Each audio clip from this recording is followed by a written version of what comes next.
Bien, bueno, vamos a ocultar acá. Bueno, entonces, como les había anticipado, vamos a ver las intoxicaciones causadas por venenos de serpiente. Hay muchas serpientes en la Argentina. En realidad hay muchas ofidios en la Argentina. Serpientes se les llama más, o víboras, se aduce más a lo que son las venenosas, ¿sí? Los ofidios que son venenosos. Los que causan más problemas, digamos, a nivel país son tanto la coral, que esta es la que menor accidentes causa, pero es la peor, la más venenosa. Después las botrops son las yararás. En nuestra zona, en el noreste como el noroeste, tenemos, o sea, el noroeste es nuestro, el noreste, las dos que mayor problemas causan es la yarará chica y la yarará grande, que es la Botros alternatus, que es la yarará grande o de la cruz, y la Botros newidis, que es la yarará chica. Sobre todo esas dos hay en nuestra zona. En el litoral encontramos otras que son mucho más venenosas, que son la yarará yaracuzú y ya me voy a acordar el nombre. Son bien, como todo lo que es de Misiones, Corrientes, tienen esos nombres raros. Y después la Crotalus, que es la cascabel, ¿sí? En nuestra zona, si alguien ha andado en el campo, la conoce más o menos a lo que son las yarará, que es la que mayor en realidad accidentes causa, tanto en humanos como en animales, ¿sí? Le sigue la cascabel. Lo que pasa es que la cascabel tiene menos accidentes porque como avisa que está con el cascabel que tiene, entonces generalmente los animales y las personas es como que se alertan más y el accidente sucede más que nada porque las pisan sin previo aviso. Y bueno, y en esta zona también hay la cascabel, la Micrurus, que es la coral. Bueno, podemos dividirla didácticamente, como algo antes habíamos mencionado, en dos grupos. Las venenosas, que son los vipéridos o las víboras, propiamente dichas, o serpientes, que están representadas por las botros y la crotalus. Y los elápidos, que es la coral, las micrurus. Y las no venenosas, donde tenemos las culebras y las boas, ¿sí?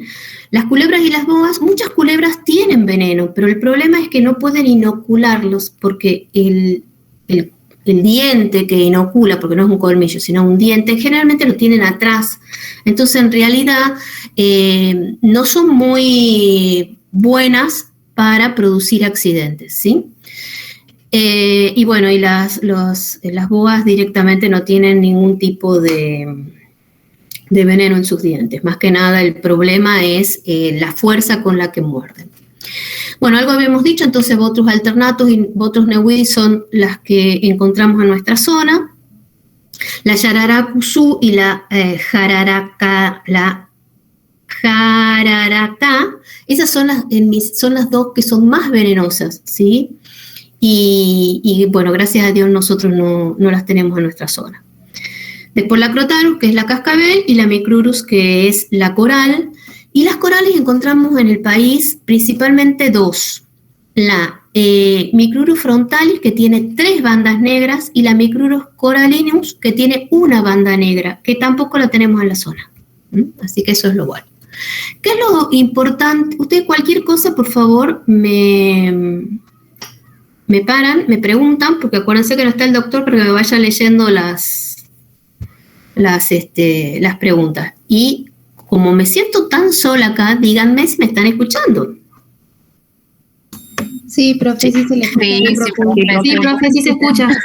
Perfecto, sí, porque realmente esto es horrible. Debería ser bien, aunque en Zoom uno se puede ver, entonces por lo menos sabe que está saliendo. Bueno, para nosotros es importante no solamente por el hecho de que puede haber accidentes en animales, sino que nosotros somos nuestra profesión nos lleva a que muchos de nosotros trabajemos en el campo. Entonces necesitamos saber identificar a las serpientes o a las víboras que son venenosas de las que no son venenosas. No solamente para poder hacer un diagnóstico, porque en realidad cada uno causa un síndrome muy particular, ¿sí? Un sindrómico muy particular, sino para también poder, si la una las identifica, poder rápido hacer el tratamiento específico. No que nosotros vamos a hacer un tratamiento a las personas, y eso sí hay que tenerlo bien en cuenta. Nosotros no podemos actuar, por más que sepamos cuál ha sido la víbora que ha mordido, tengamos el suero antiofídico en la camioneta o lo que sea, nosotros no podemos tratar a otra persona. Distinto es que uno se automedique. Pero en esto sí voy a hacer hincapié porque es práctica ilegal de la medicina. Y si esa persona, por más que ustedes hayan tenido la muy buena voluntad de ponerle un suero antiofídico porque sabían que era una Botrox y justo tienen el suero antiofídico para Botrox, esa persona se llega a morir y ustedes tienen una causa penal, ¿sí? Y se los puede acusar de homicidio negligente, pero homicidio al fin, ¿tá? Entonces, en eso sí tengan mucha precaución. En un animal es distinto porque, bueno, nosotros tranquilamente podemos actuar. ¿Cómo las diferenciamos? Hay diferencias morfológicas que son muy evidentes. Obviamente que en el momento del accidente yo no sé si alguno se va a poner a ver qué tipo de víbora es, pero bueno, siempre es importante saber, sobre todo si uno logra matarla, cuáles son las diferencias. Una de las principales diferencias es esto, el orificio o la foseta loreal. La foseta loreal se encuentra entre la nariz y los ojos. Es más, muchas veces se lo confunde porque creen que es la nariz. Esas fosetas loreales que solamente la presentan las víboras, es un órgano sensitivo. Y acá sí después vamos a hacer una diferencia entre lo que son las víboras venenosas, Crotalus y Botrox, de lo que es la Micrurus o la coral, porque casualmente la coral se parece más a una culebra que a una víbora, que una serpiente venenosa. Las diferencias que yo les voy a dar sirven para Botrox y para Crotalus, ¿estamos? O sea, para yarará y para cascabel. Después vamos a ver la diferencia con lo que sería la coral. Bueno, orificio loreal, entonces acuérdense, o foseta loreal también la van a encontrar con ese nombre, mientras que la venenosa tiene, las culebras no la tienen. Las pupilas como las víboras, tanto la cascabel como la yarará, son víboras que cazan de noche, entonces tienen la pupila elíptica, como más o menos como los gatos, y eso es por sus hábitos nocturnos. Mientras que en general las culebras, ¿sí?, tienen pupilas redondas. Hay que acordarse que muchas culebras se parecen a las víboras verdaderas. ¿Vamos? Bien, por eso que también es importante diferenciarlas. Con respecto a los dientes, las víboras tienen colmillos. Estos colmillos en general son retráctiles, ¿sí? No están fijos a la mandíbula superior, como sucede sí en lo que son los dientes de las culebras. Además, no son inoculadores, mientras que los colmillos sí. Eso significa, y son muy efectivos porque en general tienen forma como si fuera una aguja hipodérmica. De ahí viene la tradición de decir que, fíjense que uno raramente dice la víbora me ha mordido, sino dice la víbora me ha picado, ¿sí? Casualmente por estos colmillos que son tan efectivos en la inoculación del veneno. ¿Por qué? Porque generalmente el inóculo va por un canal por dentro del diente, por dentro del colmillo. Bien, la cabeza. En general en las víboras la cabeza es triangular, ¿sí? Mientras que en la culebra es redondeada. Además, tienen en el extremo, en dorsal de la cabeza, pueden presentar las culebras placas, mientras que las víboras presentan escamas. Algunas veces las escamas son un poquitito más grandes, pero sin llegar a ser placas. Bien. Otra diferencia es que en las víboras la cola termina en forma abrupta, mientras que en las culebras la terminación es gradual.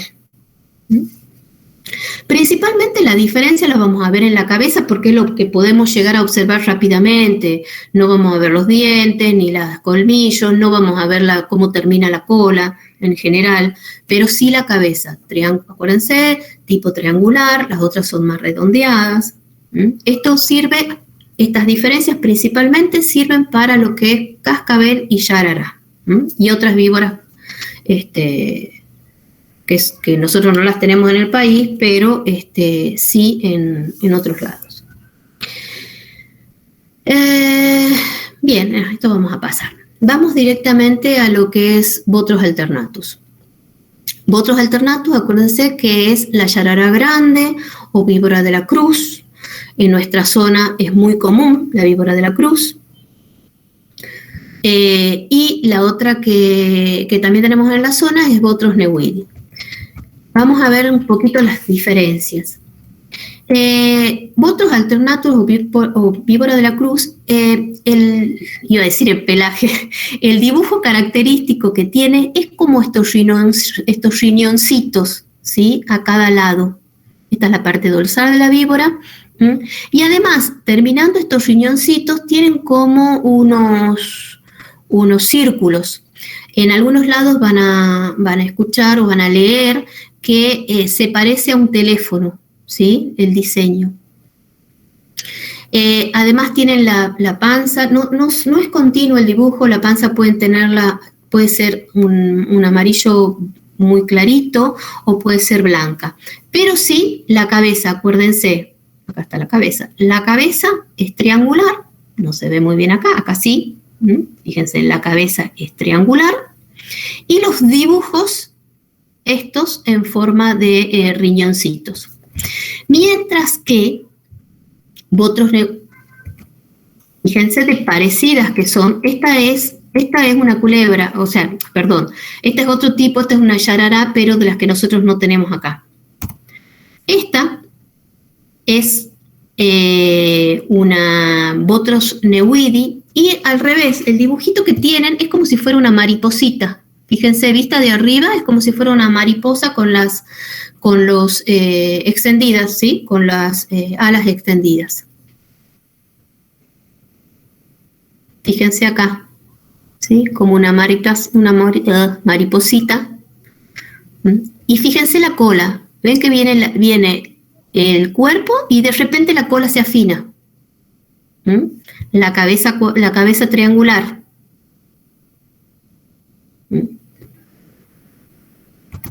Bien, esta es una falsa yarará.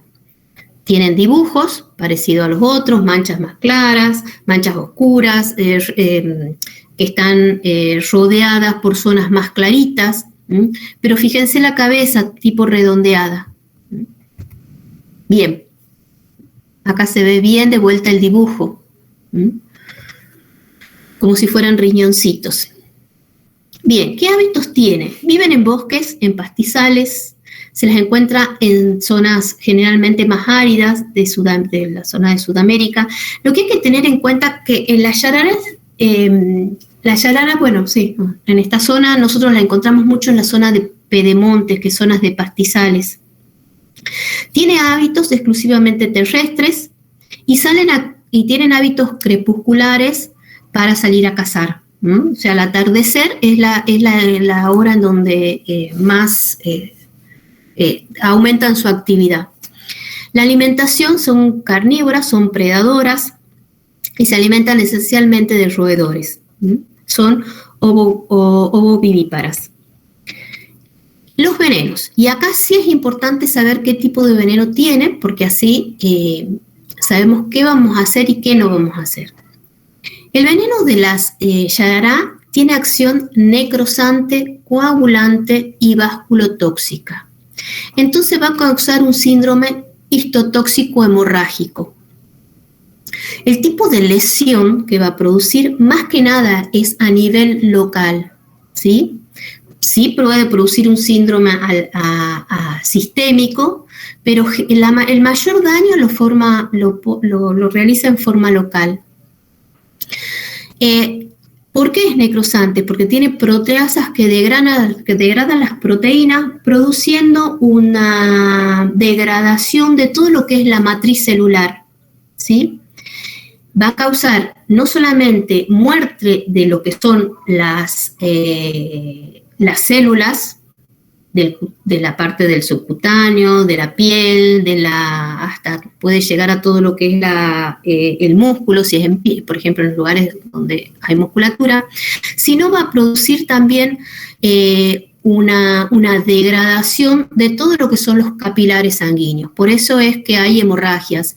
Y además de producir a nivel local, digamos, estas proteasas, acción sobre los capilares, también el veneno tiene las hemorraginas que se llaman, que actúan a nivel específicamente de los capilares, ¿sí?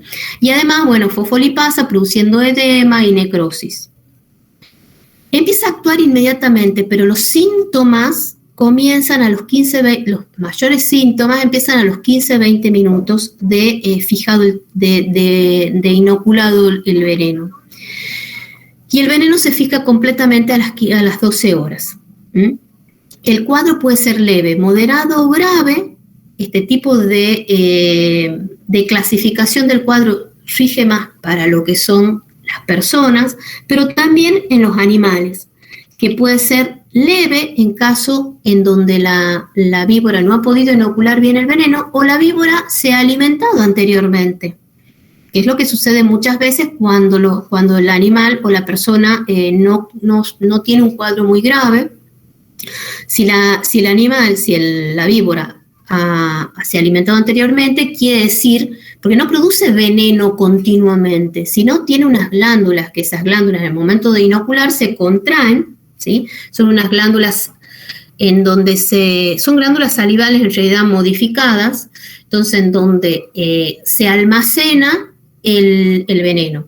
Cuando muerde, se vacían esas glándulas, entonces tiene un tiempo para volver a llenarse. Si el animal se ha alimentado y ha habido un accidente por mordida, muchas veces no tiene inóculo, tiene muy poca cantidad de inóculo, entonces el cuadro, gracias a Dios, es leve. Y puede suceder nada más una lesión necrotizante en el área, o nada. Bueno, los síntomas decíamos que tenía un sindrómico histotóxico hemorrágico con acción local o con acción general cuando el inóculo es grande. Acción local produce un edema local cianótico, doloroso, caliente, que progresa.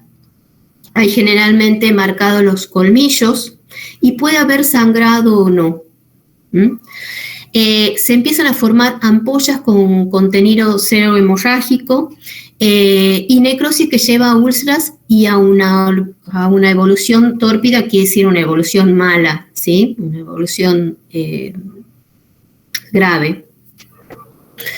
Eso es localmente. Siempre hay que tener en cuenta en esta víbora que la acción necrótica es muy grande y puede llegar, por ejemplo, en humanos, si ha sido mordido en mano, puede llegar hasta perder la mano o perder el dedo. Por eso en esta víbora particularmente es importante, en ninguna hay que hacerlo, ¿no? Pero en esta específicamente, ni siquiera frotar la herida, ni hacer torniquetes, porque yo aumento el problema debido a que estoy causando más lesión en ese nivel al disminuir el flujo de sangre, al producir un torniquete en donde ya tengo un problema hemorrágico. Con respecto a la acción general, hay epigaltralgias, que son dolores articulares, hay náuseas, hay vómitos, hay taquicardia, hay hipotensión. Bueno, los trastornos de la coagulación, en donde muchas veces terminan en un SID. Hay oligouria y oligoanuria, hay alteraciones electrolíticas y hay una insuficiencia, termina muchas veces en insuficiencia renal aguda y shock. La insuficiencia renal se produce más que nada, es una acción inmunomediada por el complemento, debido a que hay gran destrucción de toda esta hemorragia y hay gran destrucción también de los glóbulos rojos, ¿sí? Esto lleva a que hay formación de complejos antígeno-anticuerpo, que está mediado por los complejos, y eso es lo que va a terminar produciendo la insuficiencia renal. Bueno, algunos síntomas, por ejemplo, miriasis bilateral, que no siempre se observa. Generalmente los accidentes en perros se produce en la cabeza, lo cual es lógico porque el animal lo que hace es ir a husmear, está oliendo o ve un movimiento y lo primero que pone es la cabeza. Lo mismo sucede en bovinos porque están casualmente comiendo y ahí es donde la víbora los pica o los muerde. Hay un edema generalizado, ¿sí? Y bueno, y hemorragias. Muchos de estos animales, como les digo, si es leve, si no llegan a haber mucha hemorragia, solamente un edema, muchas veces se salvan, pero cuando ya hay hemorragia es poco probable, porque quiere decir que la mordida, y sobre todo si empiezo a ver hemorragias más allá, como esto, epistaxis, y veo hemorragias en otros lados que no sean la zona de la mordida, y es porque ya estoy teniendo un cuadro generalizado. Vamos hasta acá. Bien. En todo lo que es Crotalus o cascabel, el veneno tiene acción neurotóxica, miotóxica y, ahí escribí mal, coagulante. Es muy peligrosa la cascabel. Lo bueno que tiene, como les digo, que avisa, por lo menos avisa. Tiene el hábitat generalmente zonas secas y pedregosas. Por eso que, por ejemplo, en nuestra zona más que nada se da hacia el este de la provincia, ¿sí? A lo que es el límite con Santiago del Estero y los accidentes más que nada son en esa zona. Son terrestres, la alimentación también son predadores y se alimentan de roedores. Bien. Como habíamos dicho, tiene una acción neurotóxica, miotóxica y coagulante, y el sindrómico es el síndrome que produce, o el cuadro clínico que produce, es acorde a esto. Hay que diferenciar lo que es la cascabel que uno ve en las películas de Estados Unidos. La cascabel de los Estados Unidos no tienen este tipo de venenos, sino se parecen más a lo que es la yarará. El tipo de veneno que tienen o que producen las distintas víboras venenosas dependen a sus hábitos alimenticios y a los hábitos que hay y al hábitat. No solamente a los hábitos alimenticios, sino al hábitat. Casualmente el veneno, entonces, de la cascabel del norte, ¿sí? De Norteamérica, es más que nada muy parecida a la de la yarará. Va a producir acciones más que nada necrotizantes y sí, obviamente es altamente venenosa, porque sí causa un síndrome general. En esta no va a haber una zona necrótica, pero sí vamos a tener como les digo, más que nada es neurotóxica y coagulante. La acción miotóxica se produce por rhabdomiólisis, hay destrucción de las fibras musculares, ¿sí? Y debido a ello hay liberación no va a salir ahora. Miotoxina iba a decir, no. Bueno, ya me va a salir. Se me fue.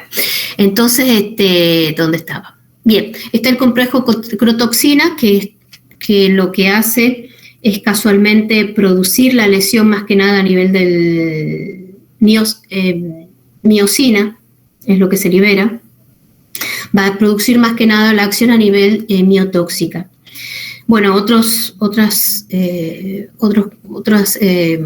sustancias que son neurotoxinas, y esta proteína que es la thrombin-like, que es la que en realidad produce el problema coagulante de coagulopatía.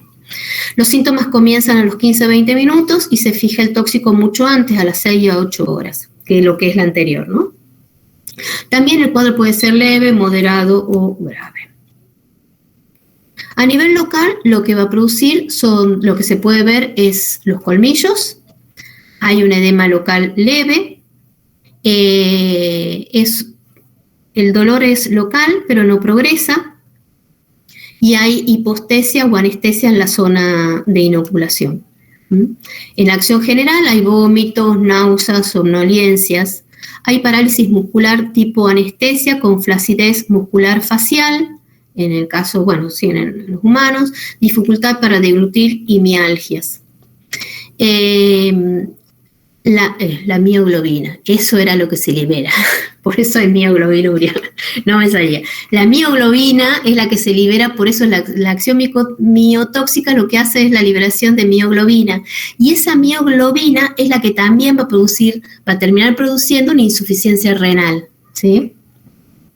Porque se producen depósitos de la mioglobina en riñón, y el riñón causando lesión en los túbulos renales, ¿sí?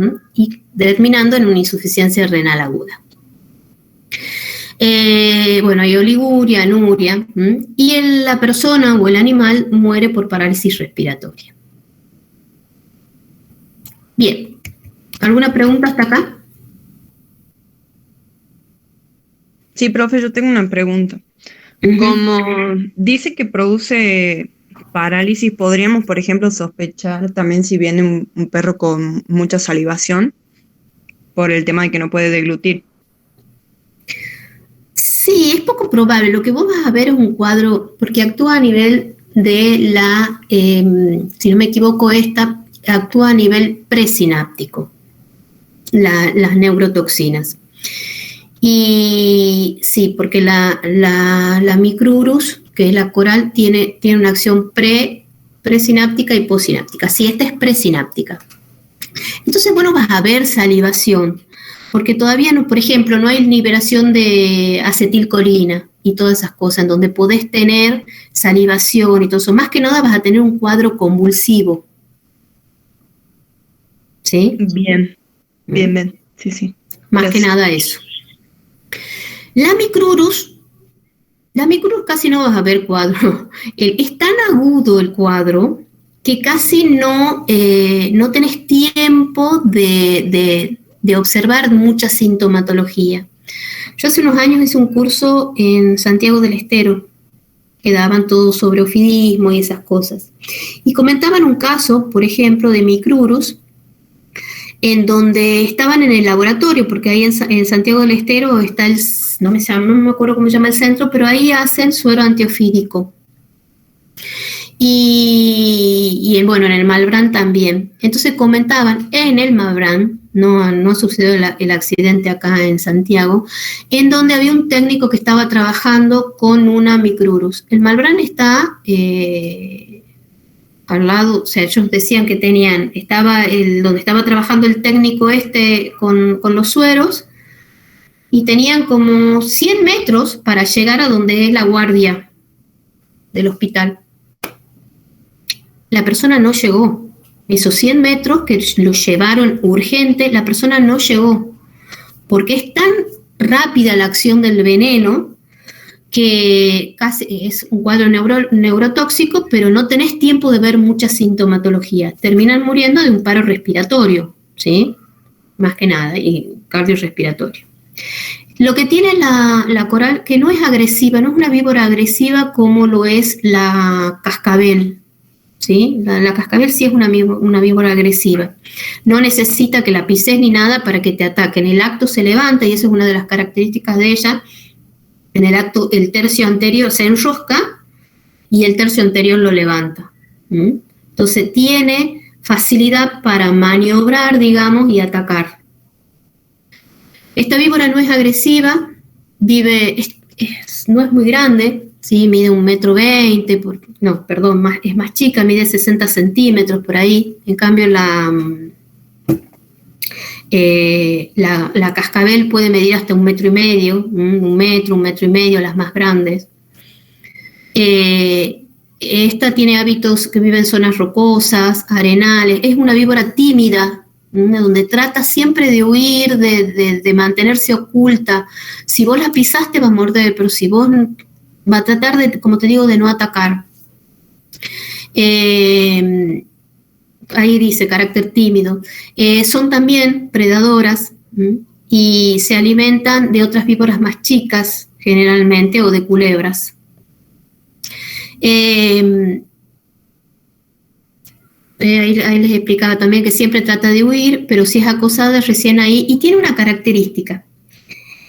¿Se acuerdan que yo recién les decía que la otra se enrolla sobre sí misma y deja la cabeza arriba? Ella hace al revés, se enrolla y deja la cabeza abajo, y lo que levanta es la parte de la cola. ¿Qué es lo que hace un ser humano o un animal? Casualmente lo que se mueve es lo que sigue, y en realidad esa es la cola. Entonces uno no presta atención a la cabeza, y ahí es donde muerde. Y como la cabeza y la cola terminan redondeadas, no sabes cuál es cuál. Fíjense acá, no sabes cuál es la cabeza y cuál es la cola. Esta es una falsa coral. La coral tiene la característica de que los anillos, primero y principal, tiene 3 tipos de colores: rojo, blanco y negro. Siempre los anillos negros, y eso es lo que hay que tener,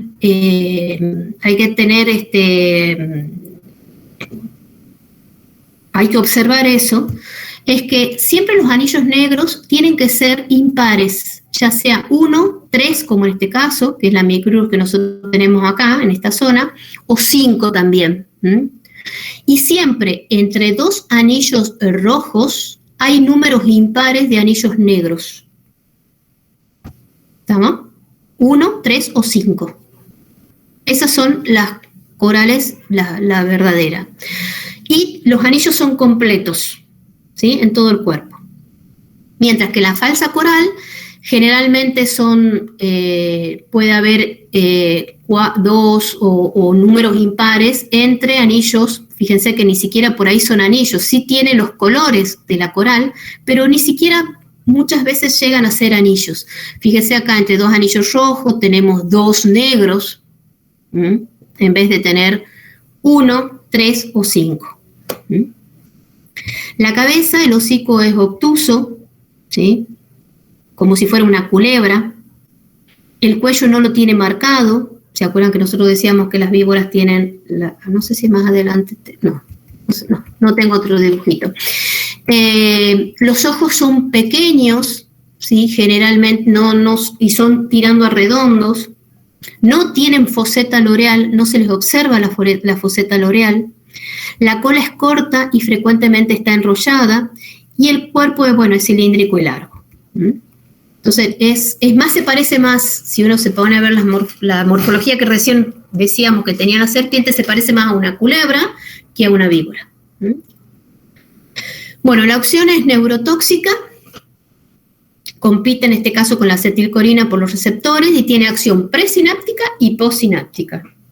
Y es cardiotóxica y actúa directamente sobre el miocardio, produciendo causalmente un paro cardiorrespiratorio. Los síntomas son casi inmediatos, ahí dice 15 a 20 minutos, pero en realidad muchas veces sucede antes del accidente. Siempre es grave, la mordida siempre es grave. Puede haber, acuérdense que siempre esto también va a depender si te da tiempo a actuar o no. Siempre es grave, pero por ahí te da tiempo a actuar si el animal no se ha alimentado, se ha alimentado antes. Las huellas, se pueden ver las huellas de los colmillos, casi no hay dolor en la zona de inoculación y hay hipostesia y anestesia. en acción general hay compromiso neuromuscular, motor y sensitivo, hay una parálisis progresiva de los músculos faciales, laringofaringios, con rápida sofocación, puede haber cialorrea, disfagia, hay heptosis palpebral, anisocoria, hay parálisis de los músculos intercostales y diafragma, insuficiencia respiratoria aguda, colapso periférico, destrucción muscular por isquemia y muerte por paro cardiorrespiratorio.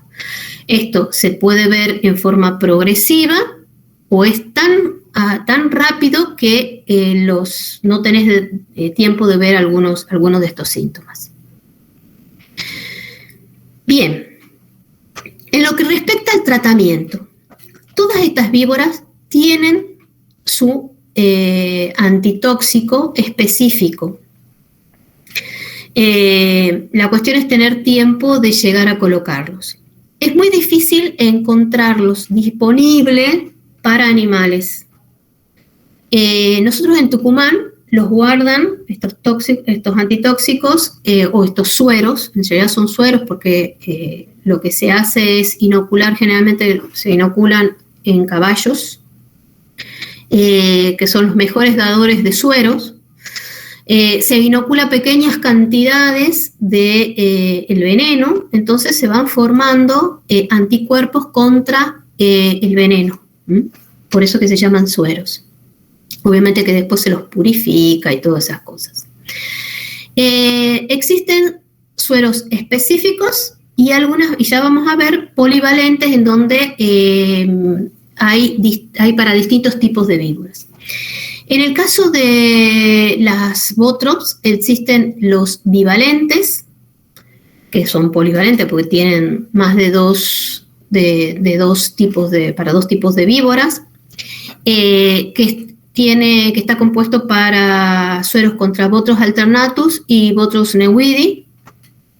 El tetravalente, en donde es el antídoto para las 4 Botrops, las que nosotros tenemos acá, más las que son importantes en Misiones y Corrientes. El anticrotálico, que es específico contra la víbora cascabel. Y el antielapídico, que es específico contra la coral. ¿Sí? Esos son los que se producen. Ahora bien, ¿cómo vienen o cómo se los puede usar de acuerdo a la serpiente que ha producido el accidente? Si, por ejemplo, son mordidos o picados en esta zona y uno no sabe que es una botrop, pero no sabe si es la yarará chica o la yarará grande, se puede usar el bivalente, ¿sí? Porque ustedes se acuerdan, el bivalente viene contra las 2 Botros, ¿sí? Que son las 2 que tenemos acá. Pero puede usar el trivalente o el tetravalente.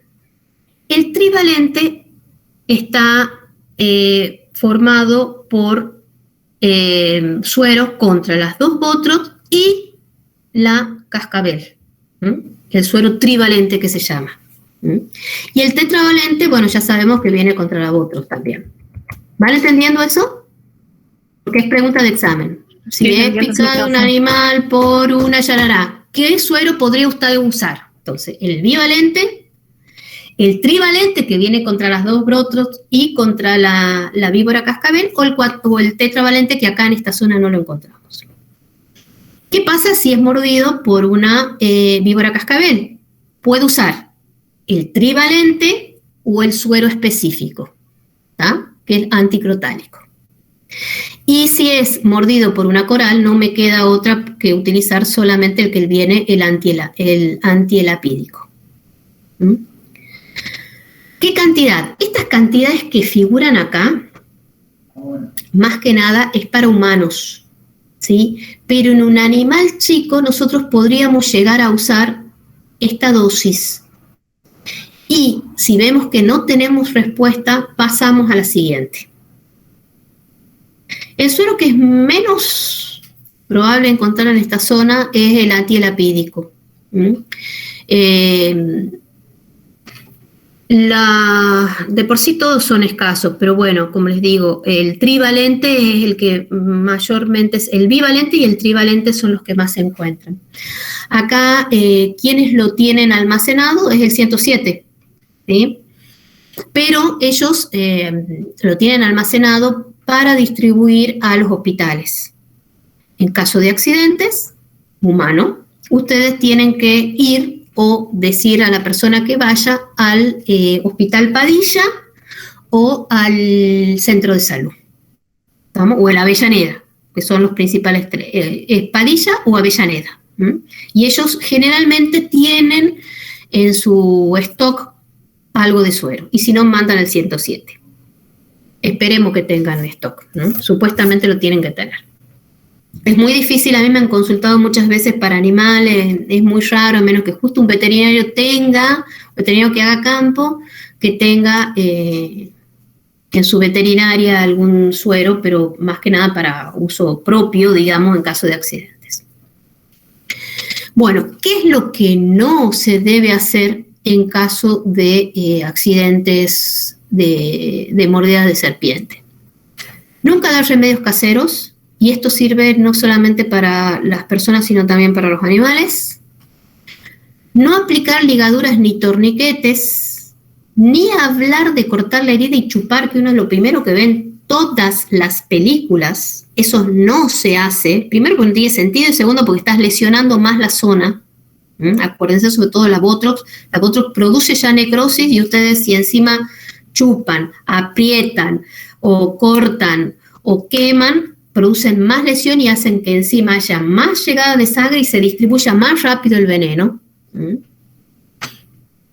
No utilizar suero antiofídico en la herida ni en sus alrededores, y no destruir las ampollas que se forman muchas veces casualmente, sobre todo en Botox. En las otras no se va a producir, ¿sí? En la yarará se pueden producir ampollas. No tocar, ¿sí? No tocar la zona.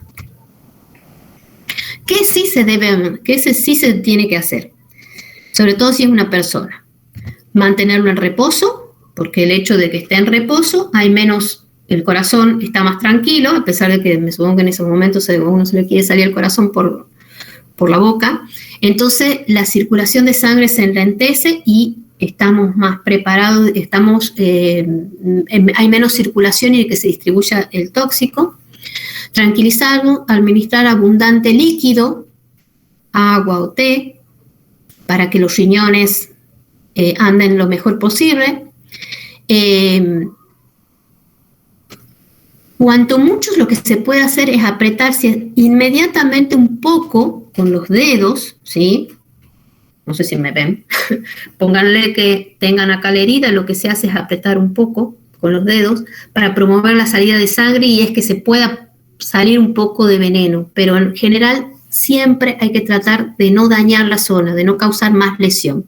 Se puede lavar la herida con abundante agua. Acuérdense que es una mordida, ¿sí? Y como cualquier mordida, más de un animal que es carnívoro, hay bacterias, sobre todo la del tétano. Una de las cosas que hay que hacer en este tipo de accidentes es después ponerse la antitetánica, o ponerle la antitetánica al animal que se ha salvado. Dentro de esas 24 horas está en veremos.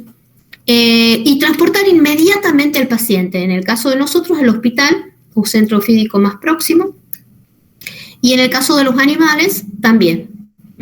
Bueno, si es una vaca, tratar en el momento, pero en el caso de perros y esas cosas, inmediatamente. Este tipo de accidentes obviamente no se va a ver en la ciudad, pero en nosotros sí hubo accidentes en la zona de Pedemonte, o sea, en la zona de acá de Yerbabuena. Sobre todo cuando están construyendo, primero en verano, cuando hay problemas de sequías, empiezan a bajar para poder alimentarse. Pero después vieron que están haciendo country y todo eso es toda una movida de la zona en donde hace que haya más accidentes. Bien. ¿De dónde van a leer? De acá. Ahí cuadernillo es muy práctico, muy bueno, está lo que ustedes tienen que saber, ¿no? Eso con respecto a lo que es las serpientes. ¿Tá? Bien, ¿alguna pregunta con respecto a esto? Bien, vamos entonces. Ahí está helado el café. Vamos a ver lo que es arañas.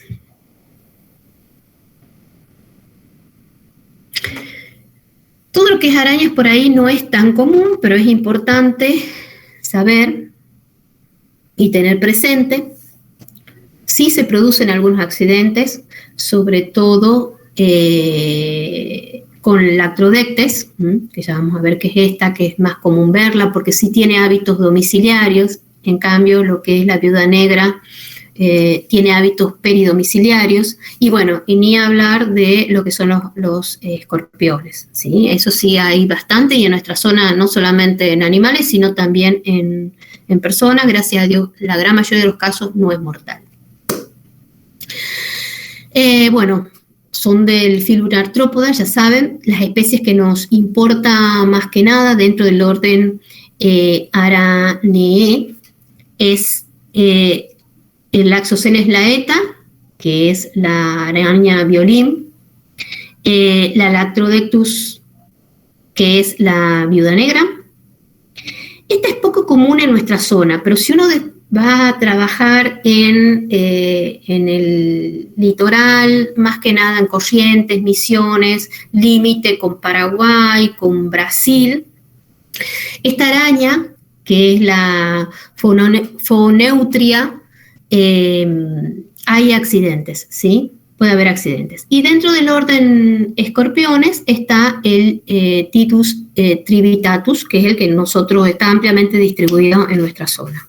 Que hay que también saberlo diferenciar de los que son venenosos o ponzoñosos. En realidad estos son ponzoñosos porque no siempre matan, de los que no lo son. Todas las arañas tienen en mayor o menor glándulas que producen ciertos tipos de veneno. Obviamente que estas que hemos estado viendo, todas son venenosas. ¿Por qué les digo que tienen mayor o menor veneno? Porque todas son cazadoras, ¿sí? Y tienen sustancias que lo que hacen es, sustancias químicas que lo que hacen es degradar los tejidos para poder ingerirlos. Todas las arañas, si ustedes ven, cazan. Algunas cazan las muy grandes, no son las pollitos, porque los pollitos no bueno, sí hay un tipo de pollitos que cazan mamíferos chicos, pero en general son depredadoras de insectos, ¿sí? Entonces tienen ese veneno para inmovilizar como para matar a la presa. Según el tipo de tóxico, se pueden identificar 3 síndromes, lo que son el envenenamiento por laxoceles o laxocelismo, que también lo van a encontrar así, el envenenamiento por Lactrodectus, que es el lactrodectismo, y el envenenamiento por la Phoneutria, que es el foneutrismo o el tenismo. El tenismo viene por el tipo de familia a la que pertenece. La Laxoceles laeta, que capaz que sí la han visto, porque no es una araña muy grande, pero esto mide como puede llegar a medir hasta 1 centímetro, ¿sí? Las patas se las ve mucho en los galpones, está en lugares generalmente en los techos, puede aparecer en las casas, ¿sí? Tiene hábitos domiciliarios, entonces sí se la ve, seguramente la han visto. Gracias a Dios hay pocos accidentes, pero se pueden producir. El veneno es más que nada dermonecrótico y hemolítico. ¿Se acuerdan que habíamos dicho que también la Botrop produce necrosis? Bueno, esta también produce en el lugar de lesión necrosis, y a distancia puede producir problemas de coagulación. ¿Por qué le llaman la araña? Fíjense que le dicen araña de los rincones. Pues bueno, primero por lo que hablábamos, que está así en los galpones, en las casas, ocultas. Y araña violín, porque esta zona de acá, que ya acá, tiene forma de violín. Fíjense, ven acá el violincito, ven que tiene forma de violín.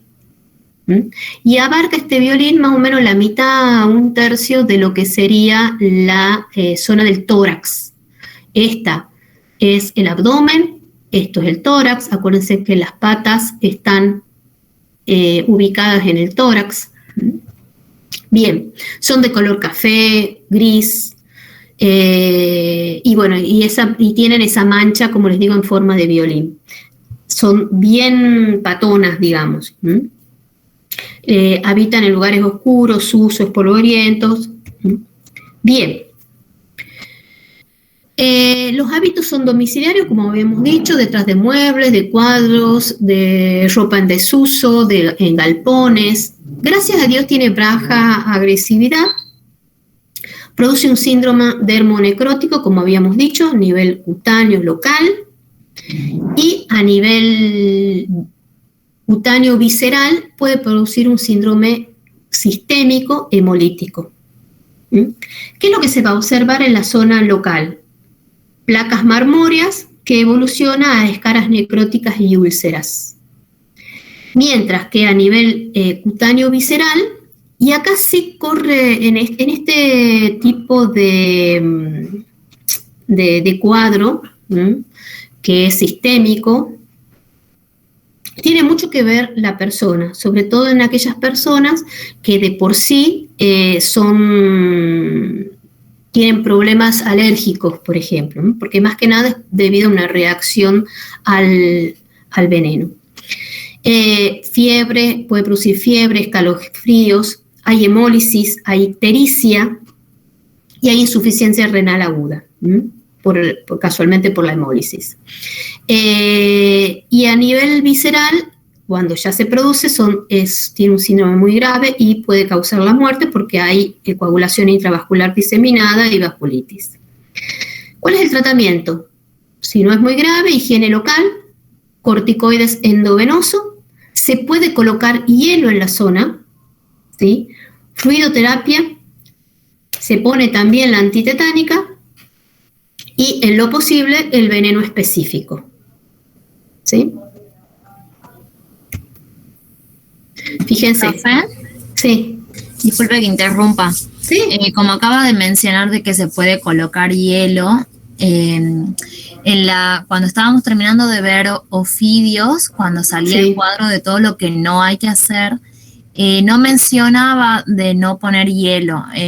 ¿En ese caso se puede usar o no para Ofidio? No, tampoco. No pones nada. En Ofidio no tocas nada. Nada de nada. En este caso tampoco tenés que poner hielo en el lugar. Mira lo que es la necrosis que produce. ¿Ah? No tenés que poner hielo en el lugar, tenés que poner hielo alrededor. ¿Vamos? Para que se produzca un poquito de vasoconstricción y no siga avanzando ese edema. Pero inclusive yo les aconsejo, por lo que escuchaba en algunos cursos, es que ni siquiera eso. Es verdad que te aconsejan, pero siempre es tratar de no tocar mucho, porque como hay mucho daño vascular, ¿sí? Y necrosis, uno al hacer cualquier cosa en el lugar puede aumentar la necrosis todavía mayor. Fíjense el tamaño de la araña. Esta es bueno, ya no existen los 50 centavos. Por ahí yo creo que tenía no tengo el tamaño había una moneda de un peso, creo, en algún lado. No, me debo haber visto otra foto. No es muy grande, ¿sí? Con las patas puede llegar a medir capaz que 3 centímetros. Pero ustedes cuando la ven, en las casas hay dos, digamos, los lugares así donde puede uno encontrarla. Esta, y hay otra que es un poco más patón. Uno por ahí cuando recién empieza a ver araña cree que, por ejemplo, las de jardín son estas. No son estas. Las de jardín tienen las patas más anchas, es más peluda. Fíjense siempre en lo que sería esto de acá. Fíjense que tiene el abdomen, no es un abdomen globoso. Y traten de fijarse en este dibujito. Acuérdense del dibujito este. pero son parecidas a las de jardín. Una las confunde mucho con las de jardín. No sé si ustedes se acuerdan cuando antes nosotros, bueno, ¿se acuerdan la casita amarilla? Donde antes nosotros y otras cátedras teníamos la oficina. Bueno, ahí una vez han aparecido 2. Y yo tengo una en un frasco, digamos, de ahí, casi me muero cuando la he visto, porque sí. Hay otro tipo de arañas que no son tan parecidas, pero sí, bueno, yo las confundí una vez con una Loxoceles, que es la araña lobo, le llaman. Pero la araña lobo tiene como un dibujito en el tórax, que bueno, eso es para identificarla. Pero bueno, claro. Yo ante la duda chancleta igual. Ah, totalmente. No le pregunto el número de documento, ahí nomás tú, sí, yo tampoco. No. Aparte no me gustan las arañas, así que es algo que... Para eso está el RAI. Yo ahí nomás, ni siquiera chancleta, porque me da asco. El RAI. Pero bueno, lo bueno, como les digo, no es agresiva, pero puede haber accidentes porque uno mete la mano o qué sé yo. Sobre todo cuando uno va al campo y entra en los galpones. En los galpones es re común encontrar esas telas de araña que por ahí uno ve así en las esquinas de los galpones, generalmente es esta araña. Por eso que uno siempre que no te vaya no saltar, sino que sin querer se vaya a caer. Porque como le digo, no es agresiva, no va a ir a atacar. Fíjense, acá también tienen otro tipo de llagas. Hay otras arañas en las casas en donde pueden ser ponzoñosas. Vieron que por ahí uno no sabe qué le ha picado y se forma una roncha grande y arde. Bueno, sí, pero bueno, estas son más agresivas. El daño es mucho mayor. Después tenemos la Lactrodectus, en donde, bueno, esta sí es grave, la ponzoña, es la viuda negra. Es fácil de reconocer porque es una araña negra y que tiene el abdomen, ¿sí?, alguna mancha roja. Generalmente esa mancha roja tiene forma de arena de los relojes de arena, ¿sí? El macho es el que más pasa inadvertido, porque en realidad es una araña chiquita. Fíjese, acá está el dibujo, esta es la hembra y este es el macho. Es una araña común y corriente, casi no la diferencias de otras. Se llama viuda negra porque después de que la hembra es servida, digamos, se come el macho. Por eso se llama viuda negra. Esta araña es peridomiciliaria, ¿sí? Generalmente no habita dentro de los domicilios, sino sí a los alrededores. Bueno, en el campo sí.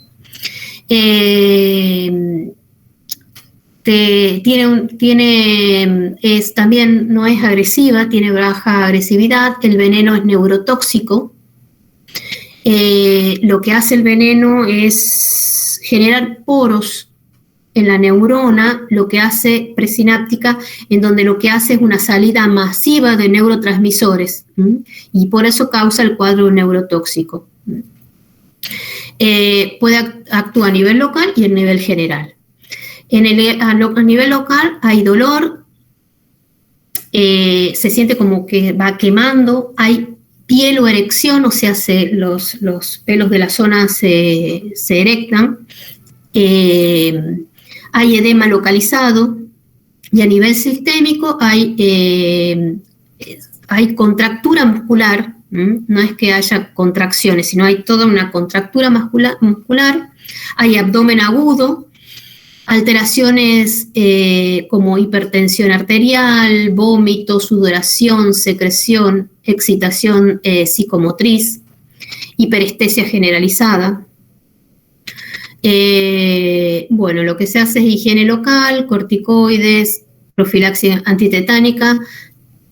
En todos los accidentes de arañas está indicado la colocación de hielo. Acá de una forma u otra no alteraría si uno coloca hielo, en cambio en la anterior sí, casualmente porque es necrotóxica, ¿sí? O dermotóxica. Pero bueno, sí se aconseja la colocación de hielo. Y el suero específico. Bien. La foneutria, que como les digo no es tan común acá, por ahí uno la ha visto en documentales, tiene esta característica, que esta araña sí es agresiva y sí salta para inocular el veneno. Casualmente se pone en esta posición antes de saltar. Es grande, es una araña grande. Son arañas errantes, suelen estar en lugares oscuros y húmedos, habita cerca de las casas, es altamente agresiva y, como les decía, se balancea y se erecta antes de saltar. Lo que hace es activa y retrasa, digamos, la activación e inactivación de canales de sodio a nivel neuronal, causando una despolarización de las fibras musculares y de las terminaciones sensitivas y motoras del sistema nervioso central, favoreciendo también la liberación de neurotransmisores. Bueno, y además tiene otras acciones, ¿no? A nivel local produce edema y dolores locales, y a nivel general, convulsiones, opistótomo, hipotensión, edema agudo de pulmón, shock y paro cardiorrespiratorio. Lo mismo, no tenemos antitóxicos en la zona porque no está, y generalmente el antídoto se lo importa de Brasil. Les doy, esta araña, por si acaso, no entra dentro de lo que tenemos que estudiar en la materia, pero bueno, se las doy porque es importante en algunas zonas de la Argentina. Esto sí es un accidente muy común acá en Tucumán.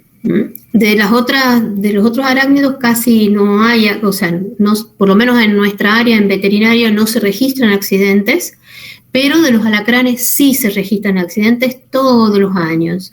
Hay años en donde hay más accidentes que otros porque es como cíclico. Fíjense que inclusive en personas también, ¿sí? Hay años en donde hay más accidentes porque hay mayor... hay falta, por ejemplo, de alimentos, entonces se los ve más en los domicilios. Cuando los alimentos, ellos se alimentan principalmente de insectos y el principal alimento es la cucaracha. Cuando hay exceso de cucarachas, casi no se los ve. Cuando falta comida, sí se los ve. Entonces, como que esos años hay mayor cantidad de accidentes, o uno tiene contacto más con los alacranes. Alacranes o escorpiones son sinónimos y hacen referencia a aquellos que son venenosos, ¿sí? Son cazadores, o sea, son de hábitos principalmente nocturnos y están activos en épocas de calor, por eso es que los accidentes se producen más en verano. Viven en zonas de sabanas, de bosques y de desiertos, en general, son de hábitos extra, peris y endodomiciliarios. Se adaptan a lugares húmedos, desagües, sótanos, depósitos, cámaras subterráneas, y se alimentan, como ya les había dicho, de insectos, arañas o pequeños vertebrados, como las cucarachas, principalmente. En general causan un cuadro clínico leve, pero en algunos casos puede llevar a la muerte. Generalmente los casos de muerte son debido a reacción anafiláctica, principalmente al veneno, ¿sí? No por acción del veneno en sí, sino por la reacción del organismo hacia el veneno. Y obviamente es más riesgoso en animales más chicos de tamaños, por eso que generalmente, y también en humanos, el principal riesgo es en los niños, ¿sí? Por el volumen que tiene el cuerpo. Entonces es riesgoso en los niños y en las personas que tienen un cuadro anafiláctico. Sino en general, más que una reacción local, es fuerte porque es el veneno, lo que produce es un gran dolor en la zona, no causa más que eso.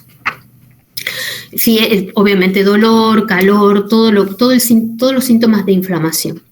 Con respecto, y bueno, acá hay que diferenciar de los que son venenosos o peligrosos de los no peligrosos.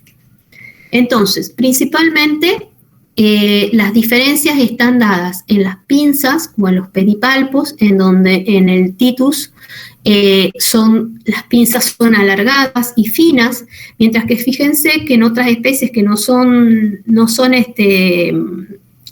venenosas, los pedipalpos son redondeados, son cortitos, se diferencian bastante bien. Otra de las principales diferencias son estas 3 líneas que se ven en el dorso del escorpión, que sí se observan bien y en general son claros, ¿sí? Algunos, estas 3 manchas, si son muy chiquitos el alacrán y las manchas son muy gruesas, es como si fuera todo el dorso del alacrán como si fuera oscuro, pero el resto del cuerpo va a ser claro. Es muy raro que lo vayan a confundir. Otra de las diferencias está dada en la parte de la cola, en donde se encuentran los aguijones. Los dos tienen aguijones, ¿sí? Lo que pasa es que el aguijón del que no es venenoso es simple, mientras que el aguijón del que es venenoso, del titus, lo que tiene es este pequeño ganchito o apófisis, ¿sí? Acuelar se llama, subacuelar, porque esto se llama, ¿cómo le dicen? Acá está el nombre bien, subacuelar, porque casualmente esta zona se llama la acuela. Entonces, este pequeño apófisis.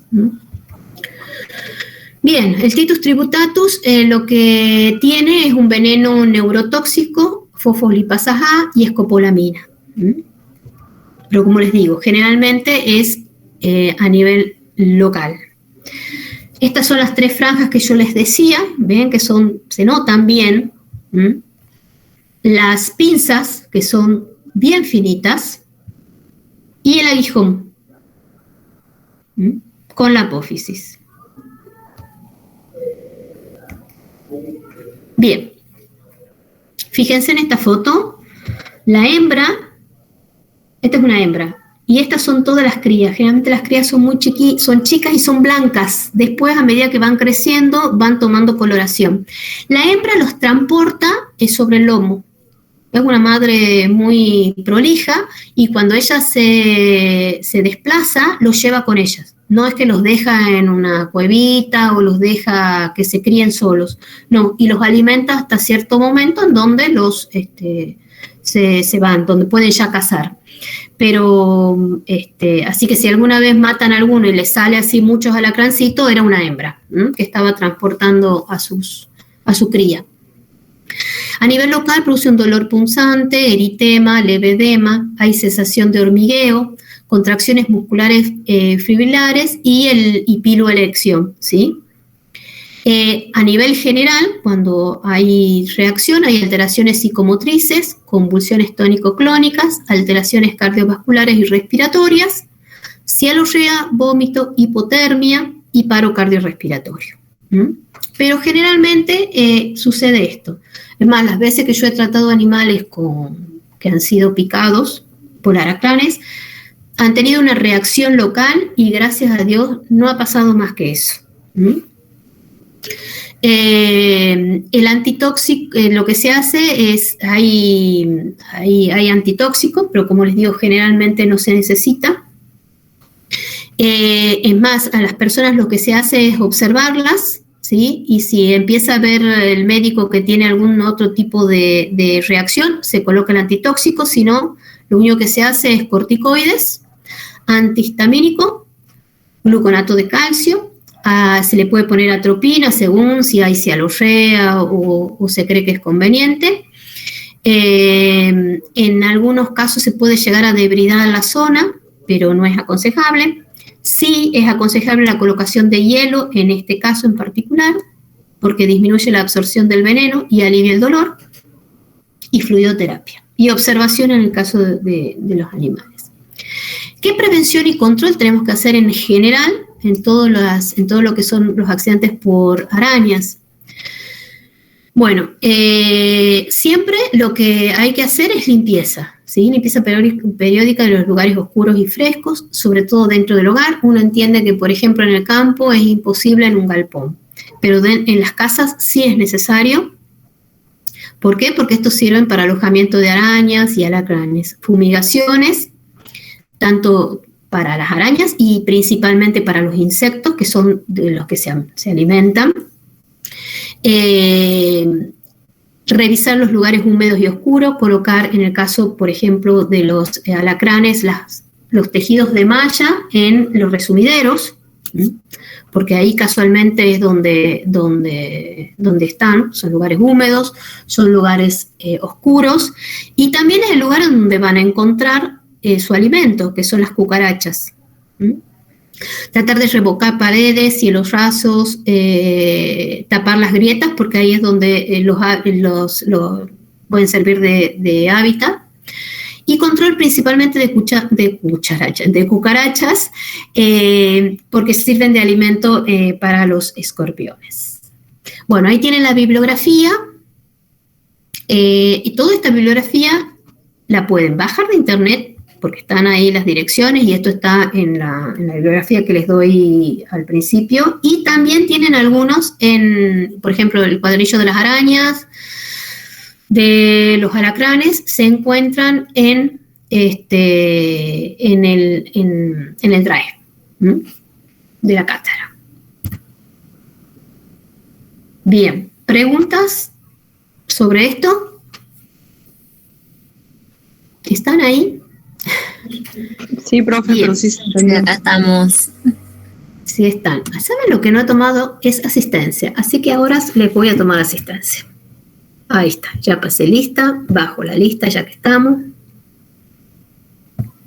Bueno, ¿quieren que sigamos o descansamos un ratito? Tienen ganas de estudiar ustedes, ya estoy viendo. Como quieran, si quieren cortamos y hacemos un descanso, o sigo. Les dejo a ustedes, bien de buena que estoy hoy. Y sigan. Bueno, seguimos entonces. Más de una te debe estar diciendo, no, queremos ir a estudiar. Bueno, vamos a ver carbamatos. Fosforado y carbamatos. ¿Dónde estamos? Acá. Bueno. Intoxicaciones con órganos fosforados, que sí es común. Por piretroides y órganos fosforados son las intoxicaciones que ustedes, digamos, por agentes químicos más van a ver en la veterinaria. ¿Por qué? Porque casualmente los productos tanto con órganos fosforados como por piretroides los tenemos en todos lados, ¿sí? En las casas, porque todos los que vienen los venenos para los insecticidas y todo eso, todo tienen o fosforados o piretroides. Generalmente los de uso domiciliario son piretroides, ¿estamos? Pero los fosforados los tenemos muy comúnmente en algunos productos para veterinaria y los tenemos muchos en productos para el agro. Entonces, este tipo de intoxicaciones accidentales suceden. Accidentales y no accidentales, porque hay veces donde son accidentales y otras veces donde gente maliciosa, con malas intenciones, casualmente ponen para que se envenenen sobre todo los animales de la ciudad, del que andan sueltos. Los órganos fosforados y carbamatos tienen igual acción. Lo que pasa es que los órganos fosforados, la acción es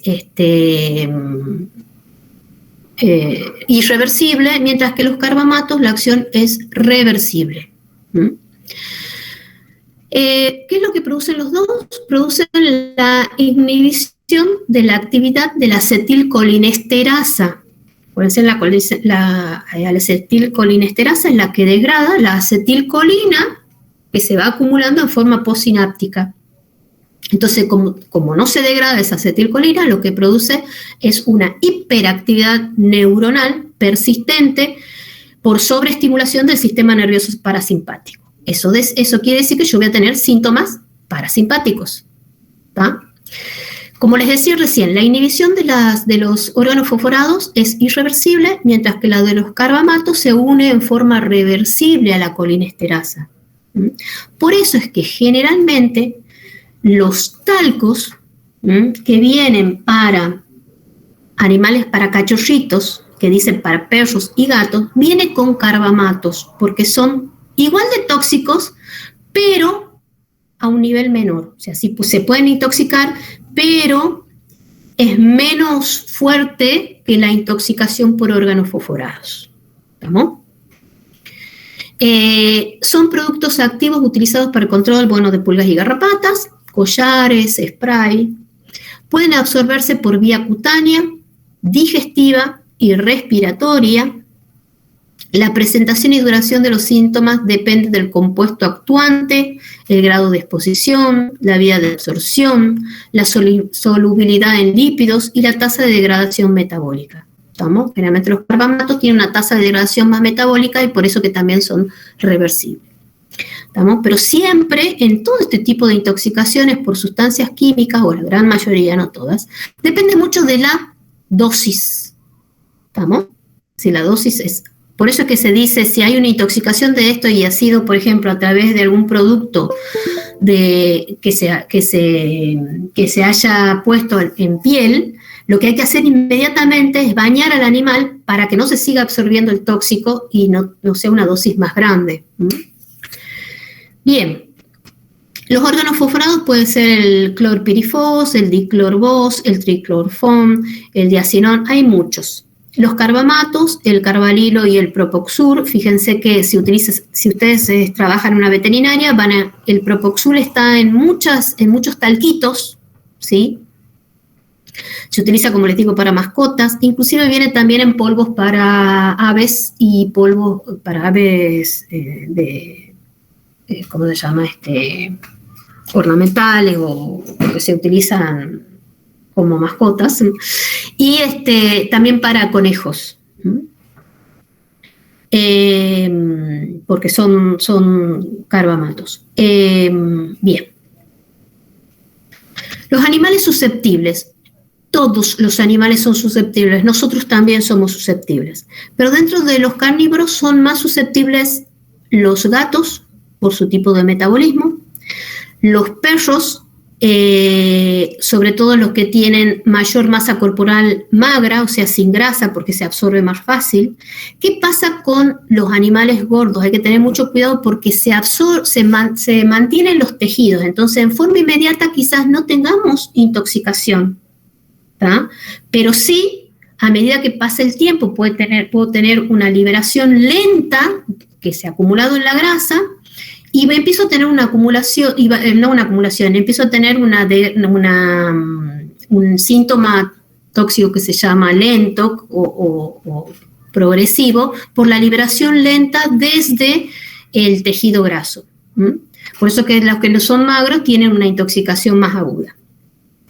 Después los gatos, sobre todo con pelo largo, porque casualmente acumulan más tóxico y tienen tóxico libre en el cuerpo.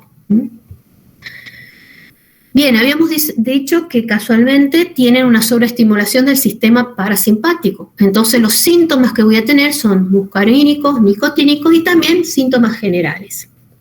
Dentro de los síntomas muscarínicos que voy a tener, vamos a tener bradicardia, que es importante. Todo lo que está más en negrita es porque hay que tener especial atención en esos síntomas. Acuérdense que los síntomas que voy a tener va a depender mucho de la dosis que ha sido absorbida. En el caso dentro de los muscarínicos, algo que nos puede llamar la atención es que voy a tener bradicardia, disnea seguro.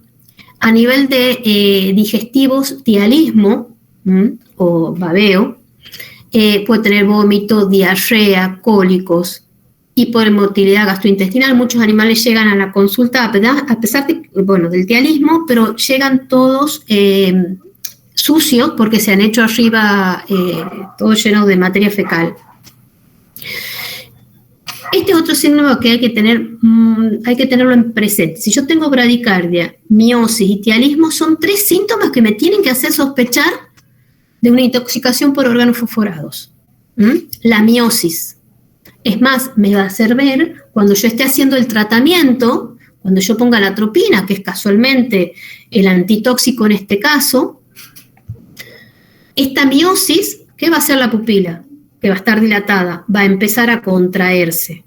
¿tá? Entonces eso es un buen síntoma porque quiere decir que está empezando a hacer efecto y ustedes van a ver que, por ejemplo, el tialismo el animal deja de tener tialismo, la bradicardia empieza a volverse, el pulso empieza a normalizarse. Por eso esos tres síntomas, aparte de sospechar de órgano fosforado, también me sirve para controlar cómo va evolucionando el animal.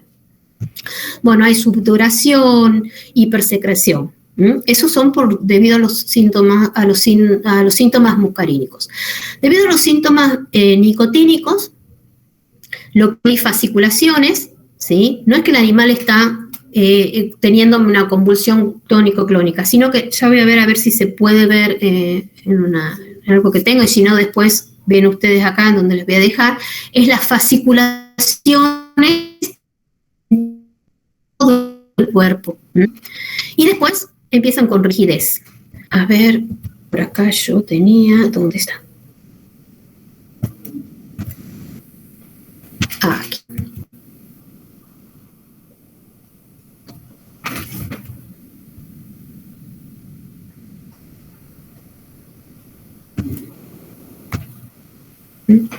¿Cómo son las fasciculaciones por órgano fosforado? ¿Qué es eso?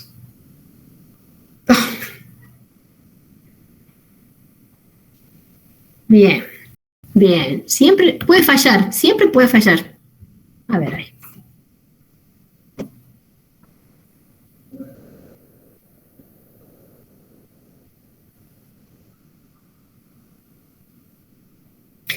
Fíjense los movimientos de los músculos. Eso es lo que se llama fasciculaciones. Yo no sé si escuchan, bueno, pero el animal se queja. Fíjense los movimientos.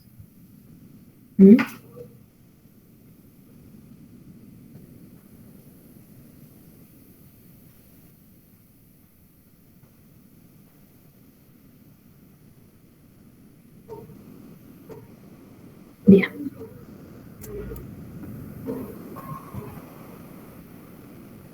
Estamos acá. Bien.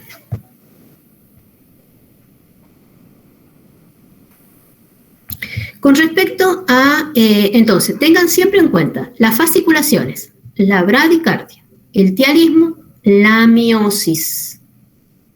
¿Sí? Tienen que ustedes juntar los síntomas. Y muchas veces tenemos el antecedente en la anamnesis, es que el animal ha salido a la calle y ha vuelto así. ¿Estamos? Entonces ya nosotros nos tiene que hacer sospechar más esos síntomas que puede haber sido un veneno, hay que ver qué veneno. Pero con esos síntomas ya nos va guiando un poco. Sobre todo tengan en cuenta siempre los síntomas del sistema nervioso parasimpático, que van a ser lo que yo voy a tener como síntoma. A nivel central puede producir ataxia, produce ataxia, convulsiones. Eso que dice nerviosismo, miedo, intranquilidad, obviamente eso se puede llegar a producir cuando tenemos dosis muy chicas. Pero generalmente ese animal que está nervioso, con miedo, intranquilo, muchas veces tiene tialismo. Y esto también se produce en carbamatos, acuérdense. Bien, la muerte ocurre por parálisis respiratoria. Y bueno, como habíamos dicho anteriormente, la intoxicación por carbamatos tiende a ser menos severas y de más corta duración. ¿Se acuerdan que yo les hablaba que podemos tener una intoxicación con efectos retardados? Pues esa intoxicación sobre todo se puede llegar a ver en animales obesos y puede ocurrir, no es que en ellos solamente se produce, pero están más expuestos a este tipo de cuadro.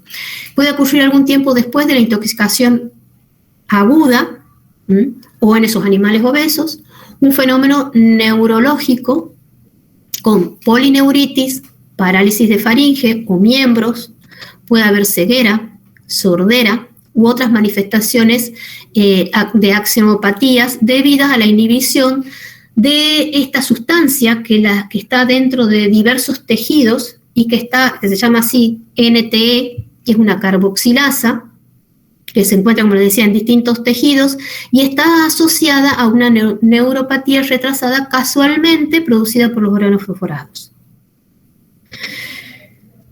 Esto pareciera que se da mucho más en gatos que en perros. El perro es más resistente que el gato a tener este tipo de efectos retardados. Y eso, una de las cosas, y bueno, y como en el gato más se produce por contracciones musculares espasmódicas o sin episodios agudos durante días o semanas. El gato siempre es más sensible a todo esto. Bien, el tratamiento.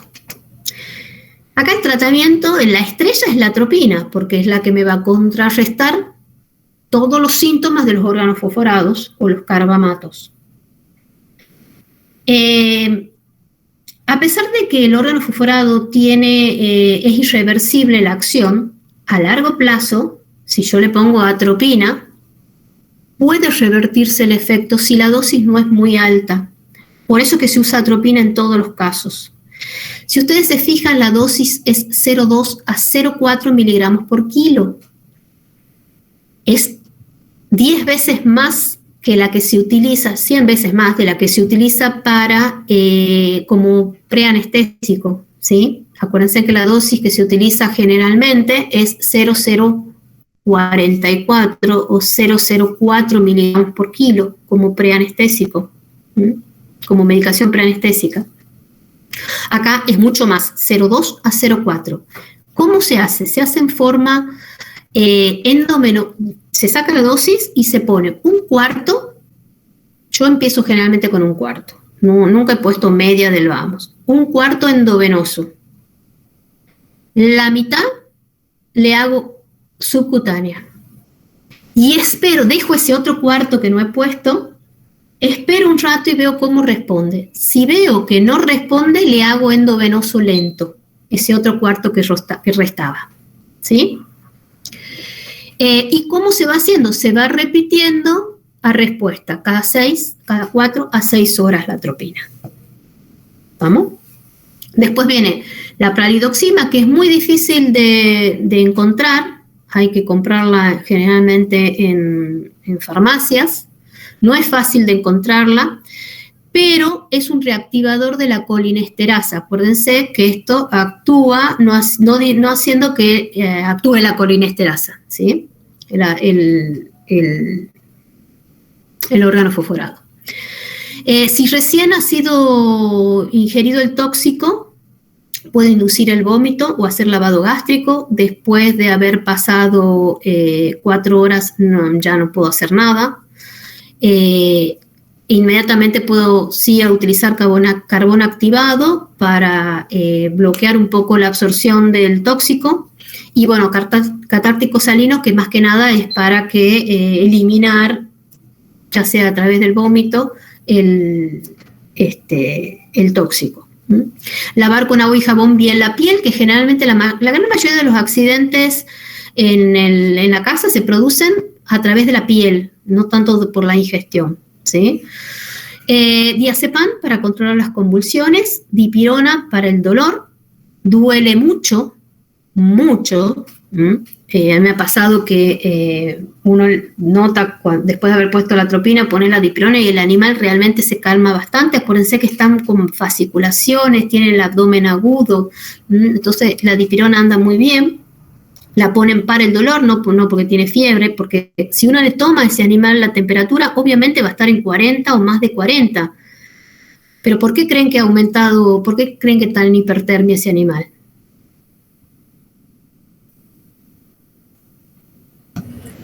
¿Por las fasciculaciones? Exactamente, ¿está? Por las fasciculaciones, no porque tengo una hipertermia debido a una infección. ¿Sí? Sino en la medida que uno le pone calma todo eso, la temperatura baja. Entonces la dipirona no es para regular la temperatura, ¿tá? Sino la dipirona es casualmente por el dolor. O también se pueden poner otro tipo de para el dolor, pero hay que tener mucho cuidado. ¿Por qué? Porque hay que controlar la función renal, ¿sí? Entonces, por eso es que se hace mucha fluido, ¿sí? Porque podemos terminar en una insuficiencia renal posterior a eso. Es más, después que pasa el episodio, hay que hacer controles del riñón a ver que se ha quedado con alguna lesión permanente. Antihistamínicos también se pueden utilizar. No usar promacina ni morfina por ahí para controlar las convulsiones o el dolor, ni se les ocurre utilizar morfina porque van a deprimen más el sistema nervioso, ¿sí? Bien, con respecto a al pronóstico, es bueno si es atendido a tiempo y se controlan las convulsiones. Y bueno, lo que yo recién les decía, pueden quedar secuelas nefrológicas debido a la formación de cilindros tubulares, ¿sí? El diagnóstico lo hacemos clínicamente, uno se aproxima bastante y es generalmente lo que hace porque no tiene tiempo de hacer nada más. Entre la anamnesis y los síntomas, sobre todo eso que yo les decía, claves, es lo que uno se orienta para comenzar el tratamiento. Ahora, si uno tiene que hacer una necropsia y ver realmente diagnosticar qué tipo de tóxico ha sido, la única forma de llegar a aproximarme es mandando a analizar el tejido estomacal, no el tejido, sino el contenido estomacal, ¿sí? Se abre, se saca con una jeringa y eso se manda a un laboratorio que haga este tipo que haga toxicología. El hígado también uno puede remitirlo, riñones, orina. Esas son las muestras que uno puede remitir a un lugar donde haga toxicología. Acá, quien hace toxicología es la Facultad de Medicina, la cátedra de toxicología. Y bueno, y también se encuentra algún otro tipo de sebo en el estómago. El diagnóstico diferencial lo tenemos que hacer especialmente con piretroides, con estringinina. Ya casi no es común la intoxicación por estringinina, produce convulsiones tónicas, ¿sí? No tiene esas fasciculaciones, sino el animal está duro con la estringinina. Los piretroides sí es muy parecido el cuadro, lo que pasa que puede producir midriasis o miosis. Bueno, por cafeína también, que produce fasciculaciones, anfetamina. Todo lo que puede producir un cuadro neurológico, tengo que diferenciarlo. Con el tétano, principalmente, y lo que pasa es que la anamnesis también nos va a vamos a pensar más en un tétano que en una intoxicación. Bueno, uremia, insuficiencia hepática, golpe de calor, hipoglucemia, que también produce cuadros neurológicos, encefalitis, trauma, isquemia. Bien, la bibliografía, como les digo, también ahí la van a tener, pueden buscarla, hay algunos que están en el Drive. Bien, vamos a piretroides y que no es muy larga y terminamos. Déjenme que prenda la luz porque me debo estar yo en las tinieblas y estoy en las tinieblas.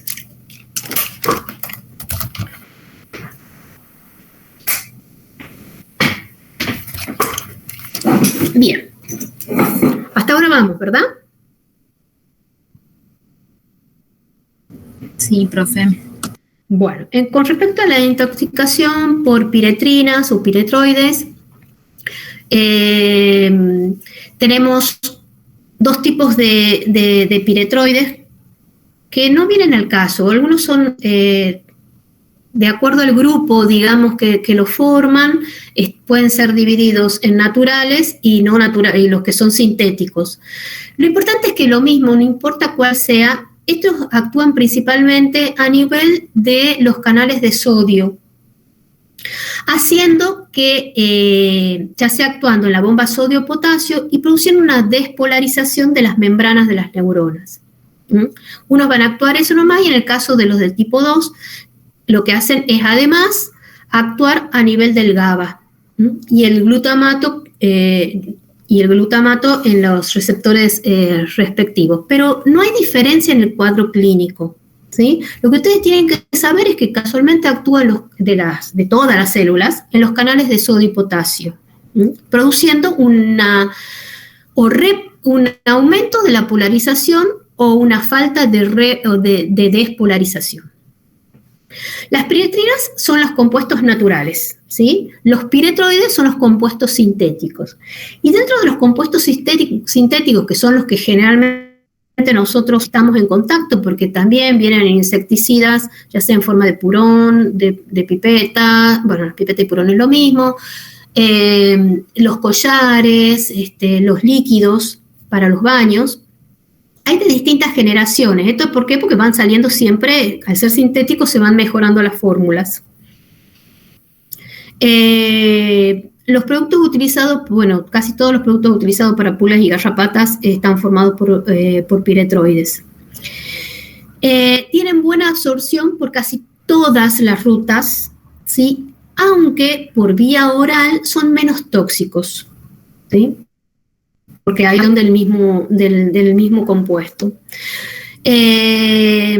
No se absorben prácticamente por piel, pero pueden ser muy alergizantes. Por eso muchas veces nos llega, fíjense, nos llega a la consulta un animal que lo que han hecho es ponerle la pipeta y en el lugar donde le han puesto la pipeta hay una reacción que hasta puede formar una úlcera en piel.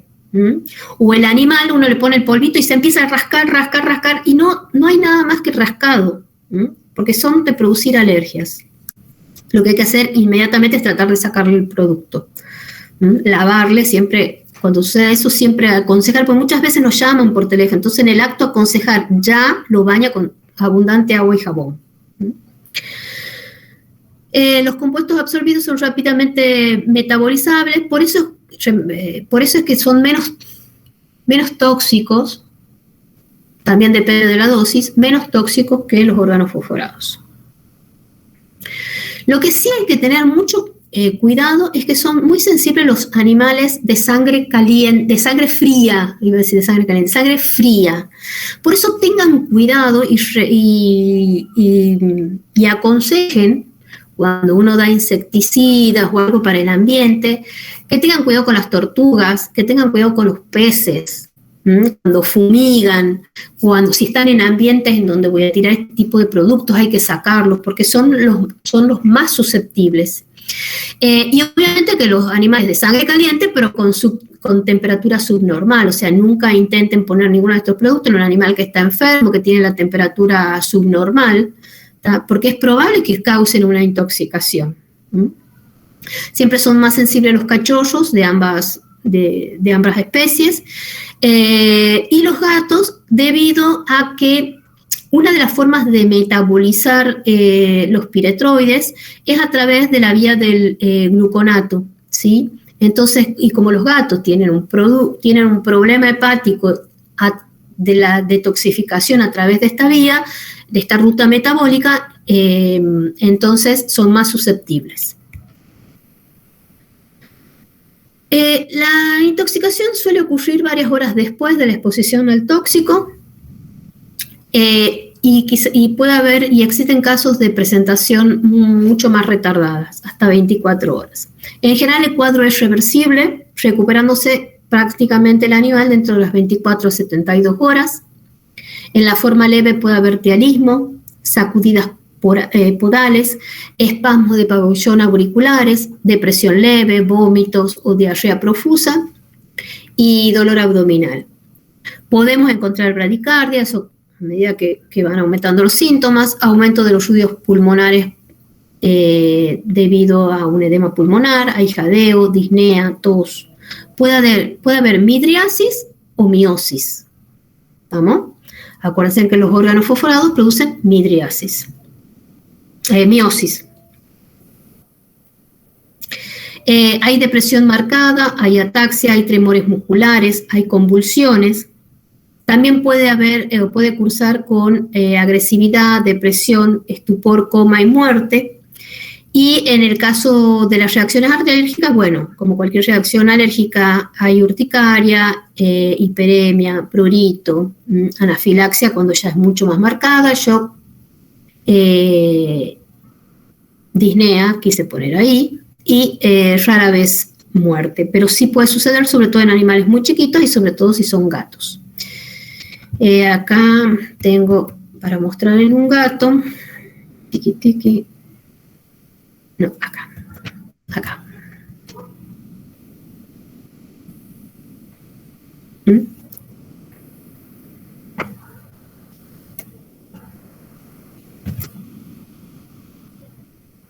Fíjense que ese animal está mojadito porque ha estado con babeo.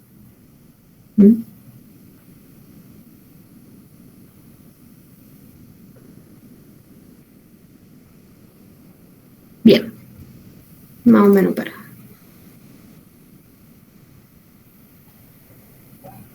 Creo que acá estaba. Sí. Esperen que lo pare porque si no. ¿Dónde estamos? Acá.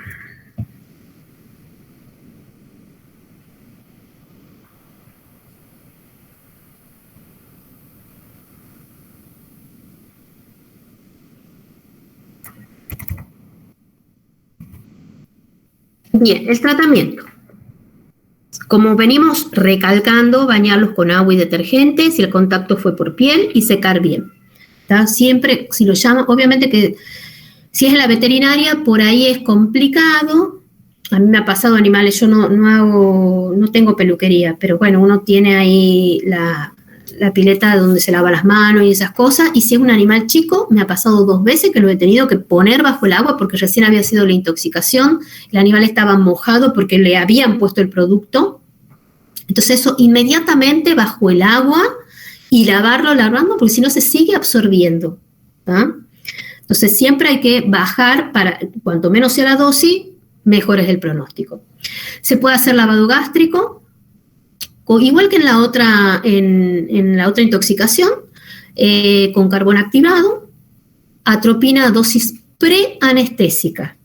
¿Estamos? Porque acá lo que uno quiere es aliviar los síntomas, no tiene un cuadro parasimpático, ¿tá? Con un síndrome parasimpático. El babeo es leve, ¿tá? Entonces yo le pongo apenas la dosis de atropina y me mejora el animal, ¿tá? Entonces en eso sí hay que tratar de diferenciar bien un cuadro de otro, porque si yo a este animal le llego a poner la atropina a la dosis que se utiliza para la intoxicación por órgano fosforado, lo mato. ¿Estamos? Entonces, es importante la anamnesis, si la persona ha llevado el producto con lo que lo ha intoxicado de 10, pero siempre presten atención en la bradicardia, en la miosis, en la midriasis, midriasis, en las fasciculaciones del animal. Esas son cosas en donde tienen que prestar atención. Mantener la temperatura corporal normal, porque baja, corticoides, diazepam, fenobarbital para tranquilizar al animal y siempre fluidoterapia, ¿tá? Aparte al animal hay que tenerlo con una vía permeable porque puede cambiar el cuadro de un momento a otro. Bueno, listo. ¿Alguna pregunta sobre esto?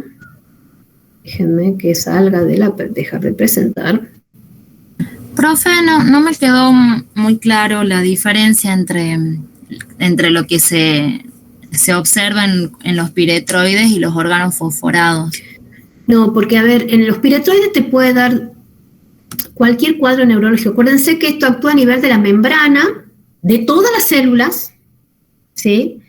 En la membrana, en los canales de sodio y potasio. O sea, ¿qué te va a dar un cuadro neurológico? Te va a dar temblores, te va a dar babeo, te puede dar casualmente midriosis o midriasis, ¿tá? Porque el lugar donde actúa es en todo, inclusive en la misma neurona. Entonces, lo que vas a tener es una sobreexcitación de todo. En cambio, los órganos fosforados, vos vas a tener síntomas parasimpáticos, no parasimpáticos y simpáticos, no, tenés síntomas muscarínicos y nicotínicos. Entonces tenés que buscar y diferenciar esos síntomas. Si vos tenés Sí, digamos, una de las principales, lo primero que por lo menos nosotros nos fijamos, lo primero la anamnesis. Ya en la anamnesis te va a estar diferenciando, porque si el dueño te dice, sí, le he puesto una pipeta, vos sabés que es piretroide, no es órgano fosforado. Le he puesto un talquito, es posible que sea o piretroides o carbamatos. Ha salido a la calle y se ha intoxicado, es un órgano fosforado, generalmente. Generalmente un órgano fosforado. Entonces, ya la anamnesis ya te está orientando o te está diciendo qué es lo que puede llegar a ser. No te tenés que llevar de eso, tenés que empezar a unir cosas. Ojos, ¿tiene midriasis o miosis? Si tiene miosis, es fácil, es fosforado. Al revés, si tiene midriasis, siempre tengo que hacerme, digo, si tiene midriasis no es órgano fosforado. Al revés. La midriasis es órgano, si tiene miosis no es órgano fosforado, está bien. Si tiene la pupila contraída, espera, siempre me hago un lío. No, si lo dijo bien, profe. Claro, órgano fosforado es miosis y la midriasis. Claro, si tiene miosis, guarda porque puede ser cualquiera de los dos. Si tiene midriasis, ahí es piretroide. Bien. Siempre son esas cosas que desde estudiante hago. Miosis, midriasis. Igual sístole y diástole, ¿viste? Cuando estás estudiando lo hacen así ustedes, cuando dicen sístole, diástole, bueno, es lo mismo. Miosis, midriasis. Cuando si tiene miosis, es piretroides. No te queda otra. Bien. El babeo lo tiene los dos. Entonces, por ahí, cuando no están seguras, vayan utilizando la atropina, empiecen con la dosis más baja, como si fuera un piretroide, ¿tá? Y mientras tanto van controlando los otros síntomas. Si yo le pongo a dosis preanestésica, la dosis de 0,044, y me para el babeo, o ha sido una dosis muy chiquita de, cosa que no creo, de órgano fosforado, o ha sido piretroide, porque en el caso de órgano fosforado, si ustedes ponen a la dosis preanestésica, siguen con el babeo, o sea, no van a ver respuesta ni siquiera a nivel ocular. ¿Estamos? Eso también nos ayuda al diagnóstico. Pero son las dos intoxicaciones más, y ahora, gracias a Dios, no tenemos casi la estricnina, porque no se la consigue, está prohibido el uso, pero antes encima teníamos la estricnina también. Y lo va a diferenciar de otras cuadros neurológicos, porque en los otros cuadros neurológicos, por ejemplo, a ver, ¿con qué lo podés también confundir? Con golpe de calor, con tétano. Pero ahí tenés otra anamnesis, tenés otro cuadro antes de que suceda todo eso. Choques, donde el animal también puede venir en forma convulsiva, pero tenés el antecedente del choque. Pero sí, es complicado, y obviamente que la práctica va haciendo que diferencie una cosa de otra. Perfecto, gracias.